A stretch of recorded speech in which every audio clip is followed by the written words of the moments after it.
Price the Lord. Welcome to age is channel. நம்ம சேனலில் நம்ம இன்றைக்கி ப்ரௌனி கேக் தான் பண்ணியிருக்கோம். என்னோடய ஹஸ்பண்டுக்காக ஸ்பெஷலாக செஞ்சுருக்கேன், அவரோட பர்த்டேக்காக. அதுக்கு என்னென்ன பொருள்லாம் தேவைன்னு பார்க்கலாம், வரீங்களா? அதுக்கு நம்ம எக்ஸாம்பிளாக பண்ணி முன்னாடியே வச்சுருக்கேன். ஃபஸ்ட்டு காய்ச்சின பால் நல்லா ஆற வச்சு எடுத்திருக்கேன். அது கூடவே சாக்லேட்டும் பட்டரையும் ஈக்குவல் அமௌண்ட் ஆஃப் ரேஷியோ கிட்ட நம்ம எடுத்து வச்சுருக்கோம். டார்க் சாக்லேட்ஸ் தான் யூஸ் பண்ணியிருக்கேன். அண்ட் கிரேட்டட் நட்ஸ் எடுத்து வச்சுருக்கேன். அது கூடவே மில்க் சாக்லேட்ஸும் சாக்கோ சிப்ஸும் எடுத்து வச்சுருக்கேன். இன்றைக்கி நம்ம கோதுமை மாவு வச்சு தான் பண்ண போகிறோம். 2 கப்ஸ் ஆஃப் கோதுமை மாவும் அது கூடவே நம்ம ஜாகரி பவுட்ரு 1 கப் எடுத்து வச்சுருக்கோம். இதில் நம்ம மைதாவோ எக்கோ சோடா பவுட்ரோ பேக்கிங் பவுட்ரோ எடுக்கலை. ப்ரௌனின்னா யாருக்கு தாங்க பிடிக்காது, எங்களுக்கும் பிடிக்கும். ஆனால் நான் போஸ்ட்மார்ட்டம் டெலிவரியில் இருக்கேன், அவரும் டயட்டில் இருக்கார். அதனால் வெளியே வாங்கி சாப்பிட்டா எங்களுக்கு செட் ஆகாது. ஸோ வீட்லேயே ஹெல்த்தியாக செய்யலான்னு முடிவு பண்ணி தான் இந்த டெசிஷன் எடுத்திருக்கேன். சாக்லேட்ஸையும் பட்டரையும் நல்லா மெல்ட் பண்ணிக்கோங்க டபுள் பாயிலிங் மெத்தடில்.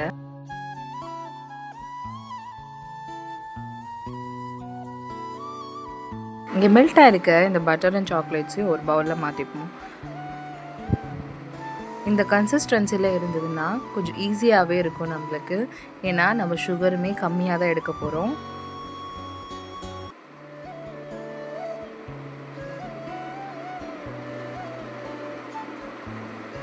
இப்போது சுகரை கூட ஆட் பண்ணி நல்லா மிக்ஸ் பண்ணிக்கோங்க.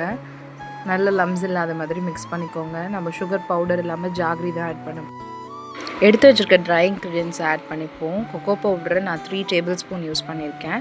அதில் நான் காட்டலை, ஸோ இப்போ மென்ஷன் பண்ணுறேன். 3 tablespoon of cocoa powder இந்த ரேஷியோக்கு எடுத்திங்கன்னா பர்ஃபெக்டாக இருக்கும். நல்லா ஸ்ட்ரெயின் பண்ணிக்கோங்க, லம்ஸ் இருக்கக்கூடாது. பவுடரியாக இருந்தால் ஈஸியாக மிக்ஸ் ஆகும். பேக் ஆகும்போது எந்த ஒரு லம்ஸும் இருக்காது. இப்போ இதோட மிக்ஸ் பண்ண ஆரம்பிச்சிடுங்க. நல்லா மிக்ஸ் பண்ணும்போது மில்க் ஆட் பண்ணிடலாம்.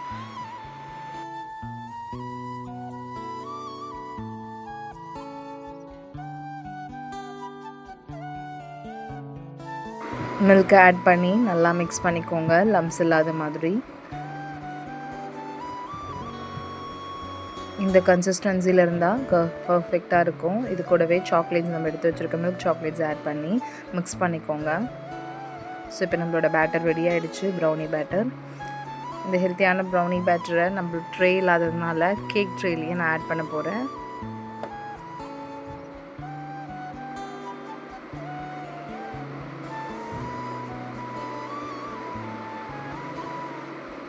கேக் ட்ரேயில் நான் நல்லா பட்டர் ஷீட் ரேப் பண்ணியிருக்கேன்.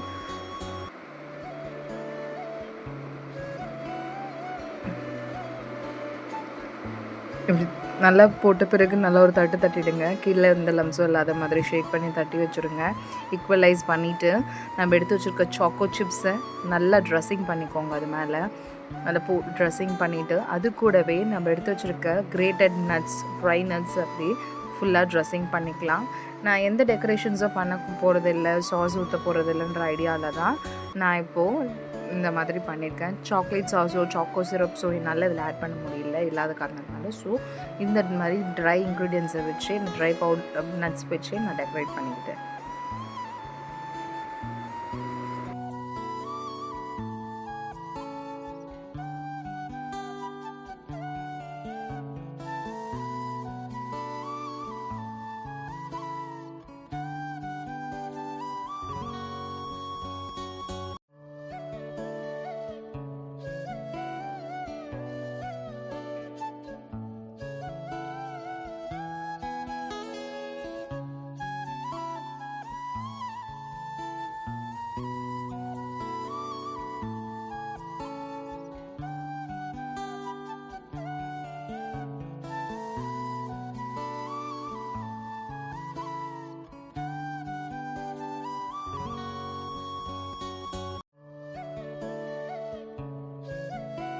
இப்போ நம்ம ஓடிஜியை ப்ரீ ஹீட் பண்ணிப்போம்.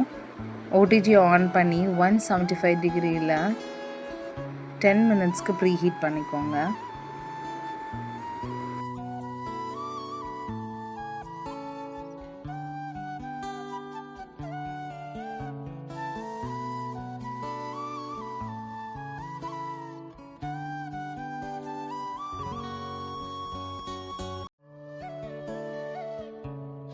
ஹீட் ஆனோடதும் நம்ம பேட்டரை உள்ளே வச்சிடலாம். 30 மினிட்ஸ் டைம் செட் பண்ணிவிட்டு 30 மினிட்ஸ்க்கு வெயிட் பண்ணால் தான் நல்ல ப்ரௌனி கிடைக்கும்.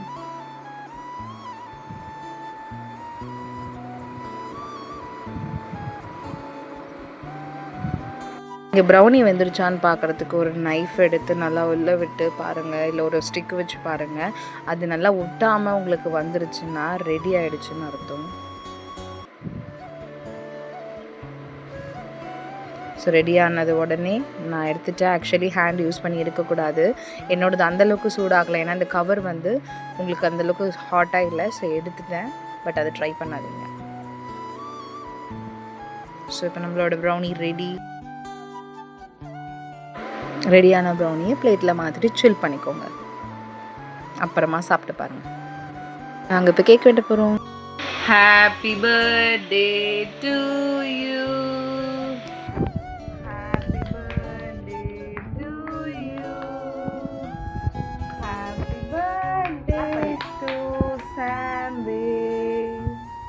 Happy birthday to you. Cake cut. பண்ண ப்ரௌனியை பிளேட்டில் வச்சு சர்வ் பண்ணியாச்சு. ரொம்பவே டேஸ்ட்டாக இருந்தது. நீங்களும் ட்ரை பண்ணுங்கள். ட்ரை பண்ணிவிட்டு கமெண்ட் பண்ணுங்கள். ரிமைனிங் ப்ரௌனியை நான் நல்லா கட் பண்ணி ஒரு பாக்ஸில் போட்டு பேக்ரவுண்டில் கேட்குற பிஜிஎம் என்ன சாங்னு கமெண்ட் பண்ணுங்கள்.